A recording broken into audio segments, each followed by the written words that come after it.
Hello, everyone. I hope you're doing well and I hope that you're having a wonderful day. It's been a very hot minute since I last made anything, and as a live update, there's a lot of reasons why, and it's been a lot of exhaustion and all these things. But as I'm kind of just being torn so many places, I thought I'd take a moment to just chill with you guys, give you an update of what's been going on, and do a little drawing, doodling, coloring, all that.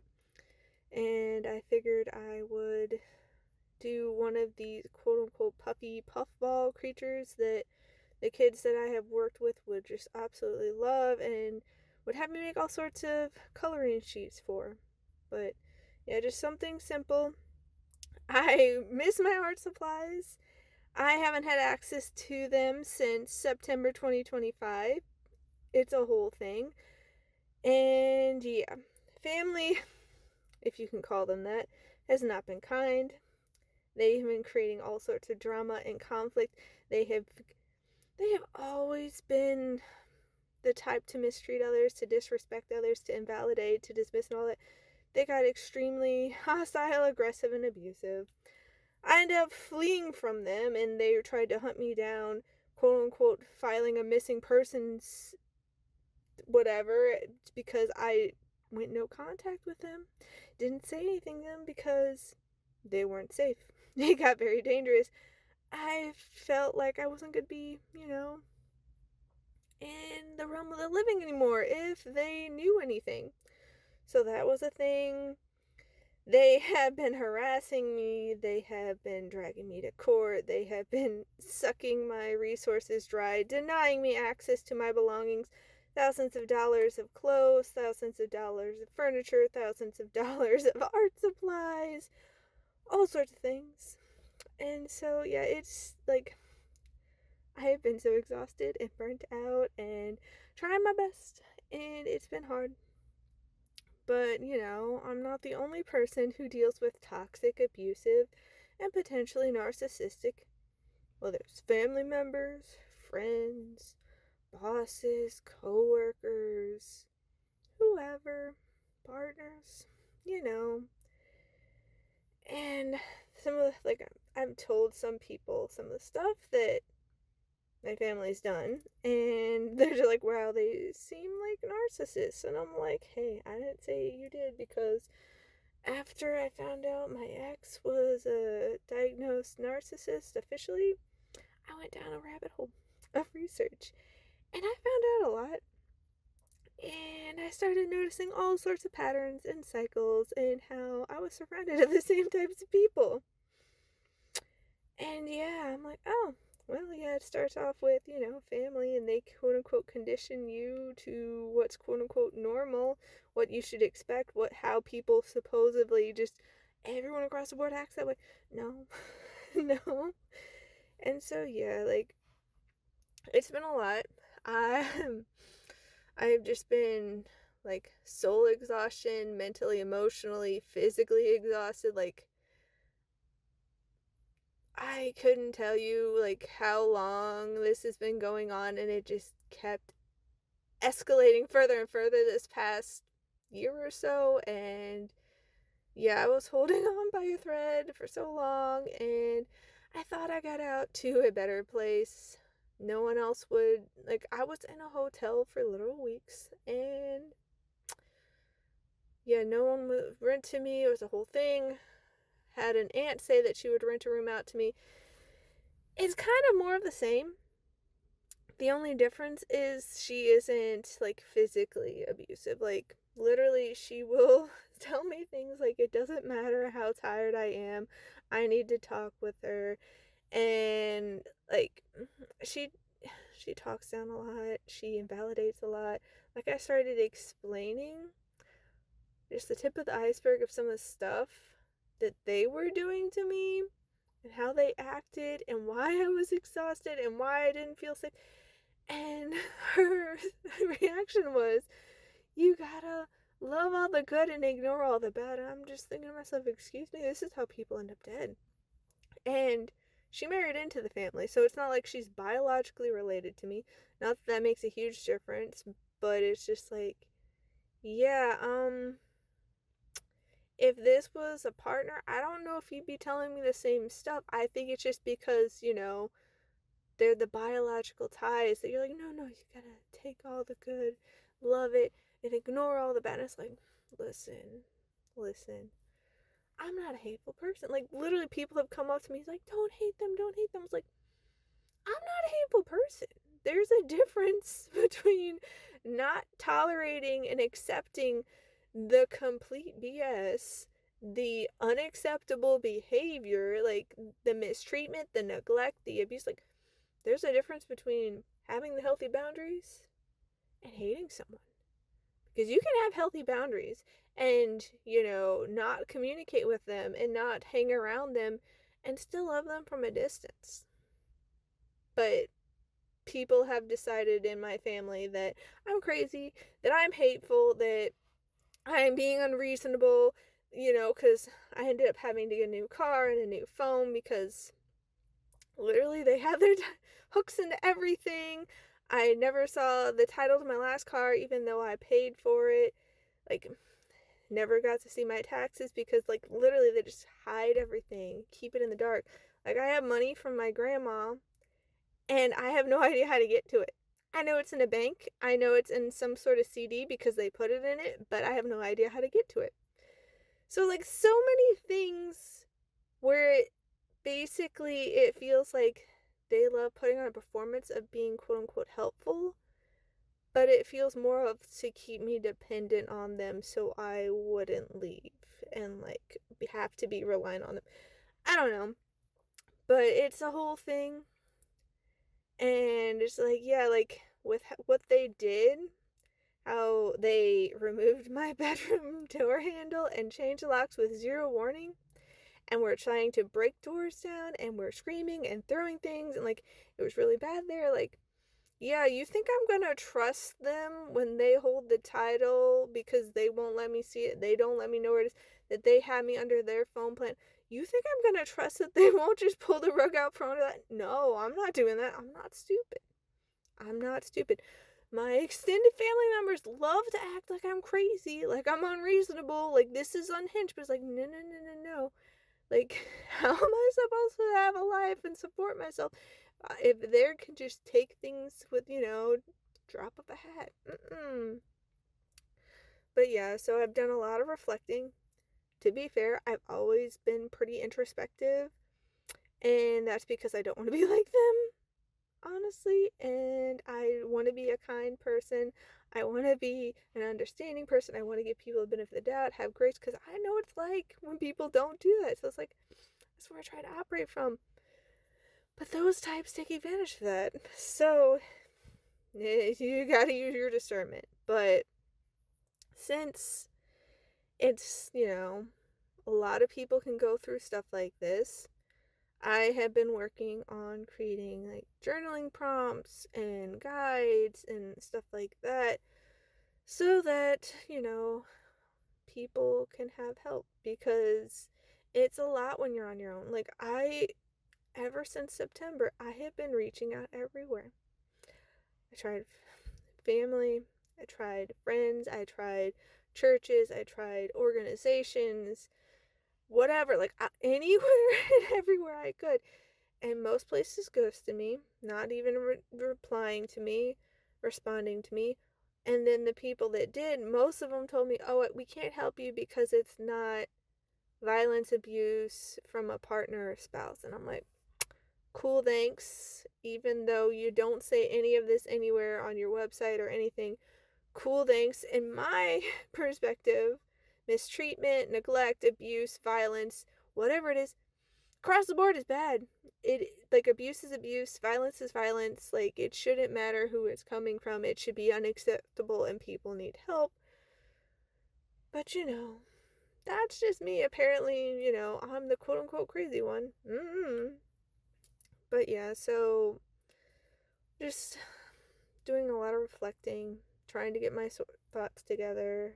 Like, I even tried applying for grants and scholarships to like counseling and like business stuff, and like it's just not working yet. I don't know how it's going to come together. It has been a rough 6 months, and it's been very isolating and very alone. Like, people have just been disappearing left and right, and mind you, I would rather be alone than deal with the wrong people and be surrounded by the wrong energy and people. But this is hard. Like, everyone keeps telling me, like, the people who give me advice, they'll tell me, like, oh, just try harder, power through, change your mindset and attitude. It's like, literally, I've been trying that my whole life. And that's how I've gotten to this point of burnout, because I kept trying harder. I kept doing it alone. Literally, I got no support from my family. And, like, every time I even tried reaching out for, like, just a little bit, they would be like, oh no, this person's wonderful, they're amazing, they're so awesome, they never do anything wrong. Or, like, because these people, they think that they're quote unquote loving people with substance issues by giving them more of the substance, and the person getting super drunk and running into things and knocking things over and trashing places and peeing all over the place. Like, they think that's love. And, like, I try to point it out to them and they don't want to hear it. And these types don't. But when I would bring that up to other family members, so it's like, oh, you gotta be the adult. You gotta be the adult. Don't hate him. And it's like, I'm not hating him. Like, I'm literally separating myself to not have issues. Like, I have always been the one taking it all in, being quiet, going inward to quote unquote not rock the boat, to keep the peace, and no one ever tries to meet me even a fraction of the way. Like, it's always on me. I always have to give. So it's like, these people. So yeah, like, I know a lot of other people are dealing with similar things. Dealing with, financial issues, people being, toxic and abusive and disrespectful and dismissive and invalidating, doing the whole Darvo, deny, attack, reverse, victim and offender, like scapegoating, gaslighting, all of that. And if you're in a situation like me, where finances are really, really tight and everything's going out and, like, nothing's coming in, like, it's hard. And I know it's not always going to be like this, but it's really hard right now. And so I wanted to also offer, like, a freebie, because, counseling and, like, some of these other things, they can be pricey, even if it's like $10, $15, $20, whatever. Like, that can be a lot for people who are just like, everything is like just being sucked out of them and like no one's helping. Even if you are like asking anywhere and everywhere, like, I've gone to over 100 places and people and organizations and all that right now, and just the same answer over and over and over again. I have gotten a bit of help with some food, but like, it's a lot. But why I decided to work on these journal prompts and offer this as a freebie and then a paid option for those who can afford it, is like, many people, we are conditioned, we're taught to just roll over, to tolerate these harmful behaviors in the name of loyalty and family and love and politeness and, keeping the peace and all that. And when you end up speaking up, because you're like, you get to your breaking point, it's like, I can't deal with this anymore. Like, I have tried to be the bigger person, I've tried to be the adult, I've tried to keep the peace, I've tried to be loving and kind and understanding and give grace and all these things. When you finally speak up about the mistreatment, about the abuse, about the neglect, about the violence, we often hear things like, focus on the good, love all the good, every family has problems, just try harder, you're being too sensitive, it couldn't possibly be like that, you're being crazy, over dramatic, don't hold grudges, don't be hateful. Like, you've heard it. Like, if you are in a boat like me, you've heard it. And while these pieces of advice and statement, like, if you can call it advice, like, it seems reasonable and rational on the surface, like, oh yeah, we should focus on the good, what you focus on grows, every house, like, everyone's house is on fire internally, like that whole metaphor, or, you know, trying and putting forth effort is good. And, sometimes, like, we can be sensitive. Like, I know I can be sensitive. And I know it's bad to hold grudges, but, like, on the surface, sounds solid, sounds reasonable. But the thing is, these statements, they dismiss the real harm, the horrors, the trauma that people have undergone, and it encourages people to ignore their own instincts. It encourages bystanders to keep being bystanders and do nothing because it puts it all on the victim, all on the one suffering. It's like, no, no, no, no. Focus on the good. Like, don't be negative. Don't be negative. That's on you. Shift your mindset, shift your attitude. We all have problems. You know, we're all human. Like, this is what people do. And it's like, listen, wrong is wrong. Wrong is wrong. And if people feel the upset, whether that be sadness, grief, anger, frustration, whatever it is, like, there's a reason for it. Our emotions are telling us things, and society conditioned us to ignore that. Doesn't mean we act on the emotions. Like, there's so many times where I got close to acting on the anger about all the horrors they've done to me. I'm like, the thing that stopped me is like, I don't want to be them, because if I act on this, I will be being them. I will be continuing this cycle, because that's how it happens. And so, like, I also wanted us to, like, reflect on, like, what healthy relationships look like, whether that be with friends, whether that be with family, whether that be with coworkers, bosses, partners, whoever, neighbors, whoever. Because a lot of toxic relationships are put off as normal. It's like, no, this is just how everyone is. Like, I don't think so. And even if it is normalized, that doesn't mean it should be. So, like, we need to think about how healthy relationships, actual loving relationships, include things like respect and accountability and mutual care and safety, physical safety and emotional safety. Like, your well-being matters. It's not all about them. They don't get to just pull their sob stories. Like, that happened so many times with my family. They would go on and on and on.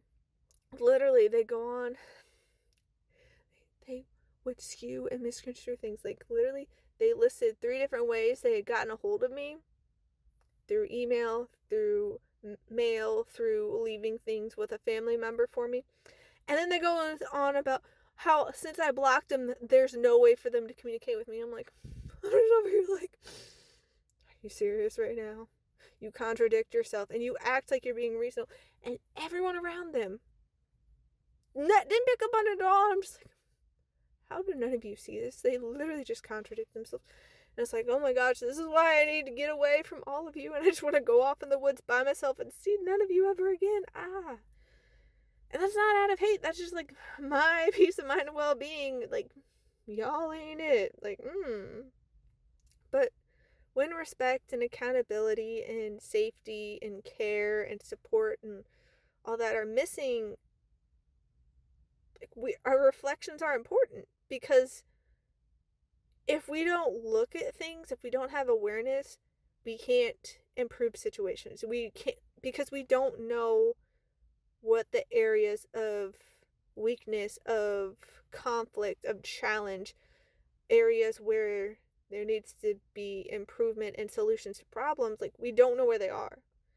And so if we don't go inward and reflect and have that awareness, we're never going to be able to fix things. We're never going to be able to change things. Like, I remember growing up being so unhappy, and not like I was unhappy all the time, because I fled with my best friend a lot.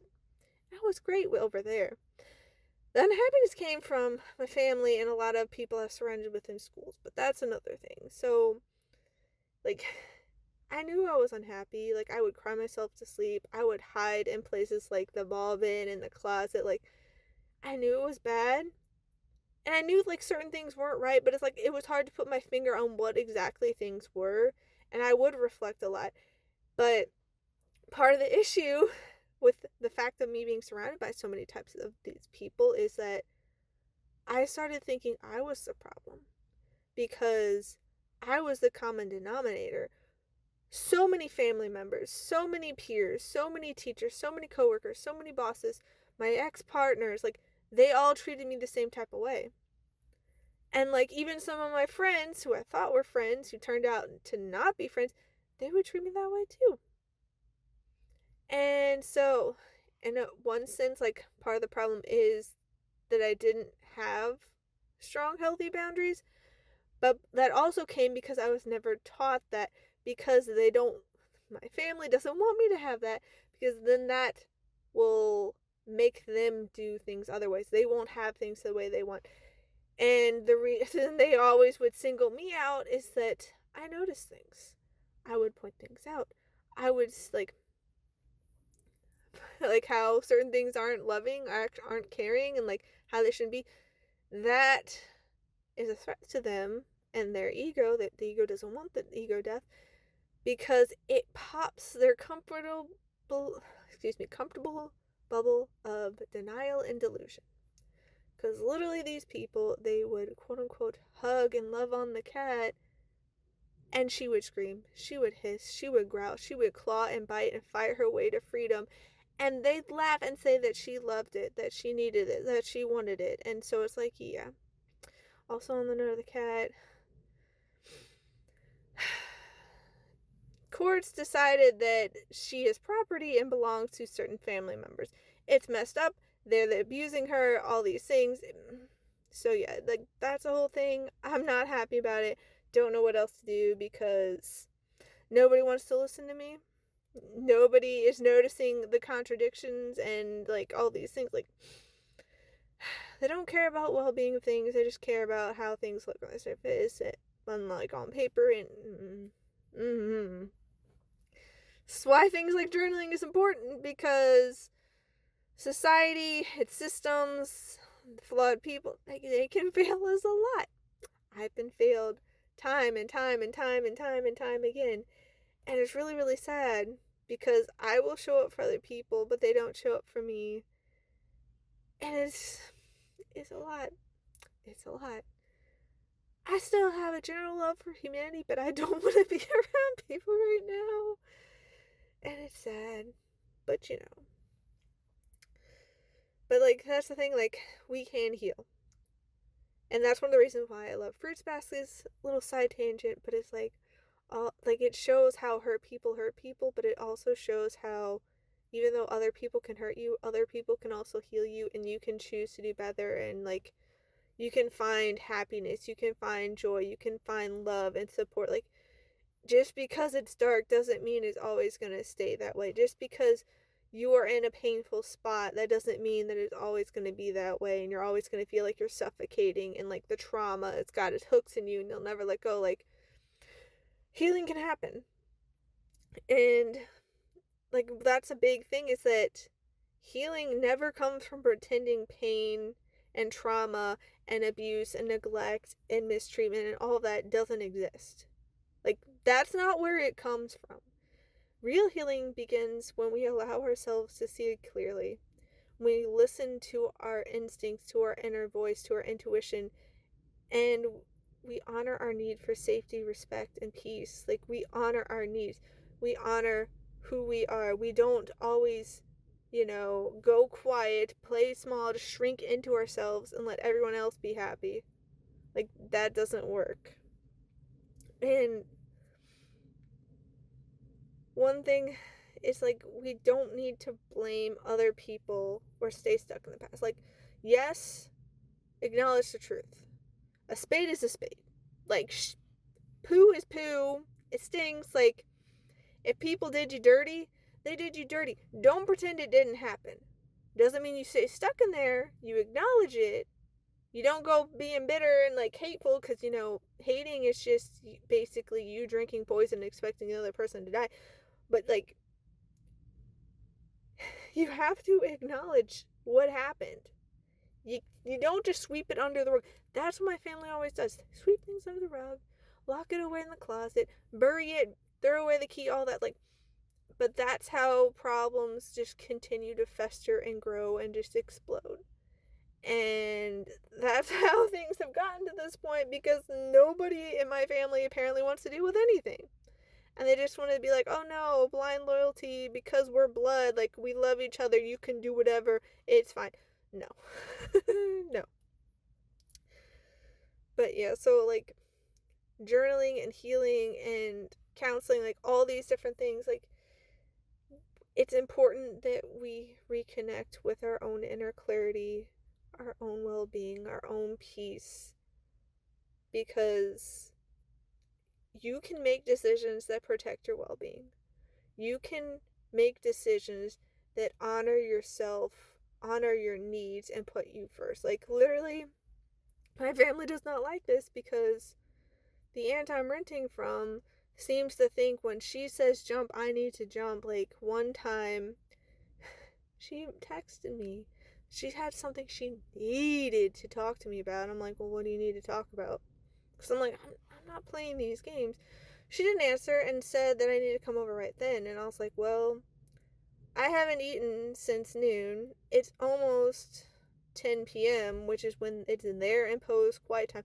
Mind you, they don't even follow their quiet time rules, which is stupid. I'm expected to follow it, but not them. Whatever.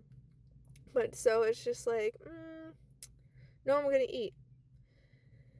And then 10:30 rolls around, and it's like, I think it was like 10:40. She ends up texting me, even though she said I can't text her after 10 p.m. quiet time because she needs sleep and whatever. She's all mad at me because I quote unquote prevented her from sleeping because she's been waiting for me to come over and to chat with her. And it's like, I never said I was going to talk to you. I never said that. I told you I was going to eat. And it's just so mind-boggling because these people, they love to act like they're so reasonable and loving and supportive, because she's been telling me like, oh, you need to advocate for yourself and you gotta be self-reliant, and like, she basically wants me to be an island, to do everything myself, to be independent, take care of it all myself. Yet when I end up advocating for myself and being independent and self-efficient and taking care of myself and prioritizing my needs, then I'm a problem, and I'm not, jumping when she says jumps, and I was supposed to come over to talk to her because she, quote unquote, needed to talk to me. And like, she still hasn't told me what that's about, and that's been a couple months ago. And like, I asked her, and I was like, I'm not repeating myself. Like, if it's that important to you, you would talk to me about it. Like, you would actually say what it is you want to talk to me about. But no, and then she's like, it doesn't matter if you are tired or not, like, this needs to happen. And it's just like, why are my needs insignificant but yours matter? Like, what? Like, these are the people that are out here in the world that we're all dealing with, and it's like, I get you guys, I get you. This is why I created like resources like these journal prompts, because holy moly, they make you out like you're unreasonable, like you're crazy, like you're unstable, like literally these are the people that keep finding me. Even people who are supposedly my friends, like that toxic group from a couple years ago. Oh my goodness, like they started talking behind my back, saying how I was crazy, spreading rumors and gossiping and all that. I stopped talking to them, and they started trying to find ways to reach me and going to other people like, is she okay? Like, I haven't heard from her. And it's like, yeah, you haven't heard from me because I'm done with this. Like, I have tried. I have come to you. I've tried to have peace talks. I've tried to come meet in the middle, and you just keep blaming me and saying I decided you're monsters and all these things. And it's like, okay, project much? Because that, like, I'm not doing that. Like, I'm talking to all these other people. I'm like, did I come over? And they're like, no. And so I'm like, these people, man, we deserve relationships that do not require us to be silenced in order to survive them, in order to be a quote unquote a good friend, good daughter, good spouse, whatever. Like, we deserve better. We deserve better, guys. And it's time that as a society we heal, because good grief, no, we're not doing this anymore. We're not doing this anymore. We're not doing this anymore. And there's so much I could say, so much more I could get into with a life update, but that's just kind of it all, like a little summary, even though this went longer than I thought. But yeah, It's a lot. People are being super unkind, super uncool, super manipulative, coercive, invalidating, dismissive. Like, and one last thing before one of them decided to send me a quote unquote apology note. And they thought that just saying that they sometimes lose their temper and would yell and would throw things, like that was everything. And that's why it's like, and they're quote unquote going, I will fight for this. And it's like, where were you all these other years of my life? You didn't fight for nothing. Like, and it's like, it feels a whole lot of lip service, empty words, and all pretty nothings. Like, you say this, but apologies, they're an okay start, but like, that doesn't fix things. Because in order for it to be a genuine apology, there needs to be action backed up. There needs to be changed behavior. They have not changed their behavior, and they think that just like, we're gonna sweep this on the rug now because they sent a note. Send a note, guys, and they're sorry. And it's like, I feel more like you're sorry that you got called out and I'm not interacting with you, because these types of people, when you disappear, when you go silent, they feel your absence and they hate it, because we're the types of people that bring good energy to the world. We bring love, we bring warmth, we bring support, we listen, we're empathetic, we fill up other people's cups. But these types of people don't reciprocate. They get mad if you try to get anything out of them. It's like, no, that's not how this works. They're like, that's parasitic, mind you, but whatever. And so, yeah, that's when they start going on about how they're sorry. Because that happened with my narcissistic ex. He started going on about how he was sorry, but then still blowing up on me and making public online scenes, because I ended up blocking him, because I was like, listen, I still need space, I still need time, because what he did, it was horrible. And yeah, it's like, these people, they can't stand it. They will try to worm their way into their good graces. They'll give you just enough of the carrot, so you'll come, they can, hoover you back in. And then they'll pull the same garbage again. Like, this is how these people are. And this is why we need stuff like reflection and journaling, so we can like see it for ourselves. We're like, oh, connecting these dots. Because after I started reflecting, after the horrible mess it was with my narcissistic ex, when that clicked that he was a narcissist officially and like was diagnosed, and I did the research, and whole lot of other things started making sense, and I was seeing the patterns. And this is why stuff like this is good.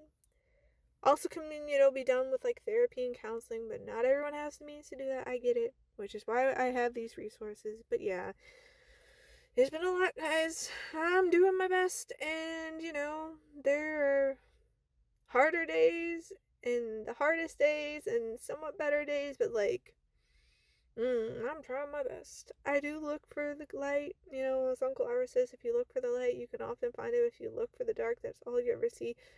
But it is very dark and stormy right now in my life, guys. And if you're there too, like, I'm sending you lots of love and best wishes, because holy moly, guys, I'm getting battered and beat by this dark, turbulent storm. Holy moly.